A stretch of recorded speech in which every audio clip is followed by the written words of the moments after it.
Pemain warisan kami bisa gol, Bang. Supporter Hawimau Malaya sombong dan sindir timnas Garuda setelah mereka bantai Vietnam 4-0. 4 gol dari Joao Figueiredo, Rodrigo Holgado, Corbin Ong, Dion Kuls. Wait, Brazil, Argentina, Kanada, Belgia, ini timnas Malaysia atau franchise klub Eropa Selatan. Dari 9 pemain naturalisasi yang dimainkan, hanya 3 yang punya darah Malaysia. Dion Kuls, ibu dari Sarawak; Noah Lane, ayah dari Sabah; Corbin Ong, ibu berdarah Malaysia. Sisanya, kata netizen sih, turis yang lagi liburan dikasih paspor. Bahkan ada yang baru pegang paspor minggu lalu.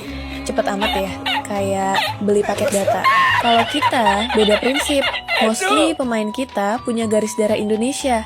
Kita nggak beli pemain, kita cuman pulangkan darah yang sempat hilang. So-soan tutorial cetak gol, sama capek Verde aja keok 3-0.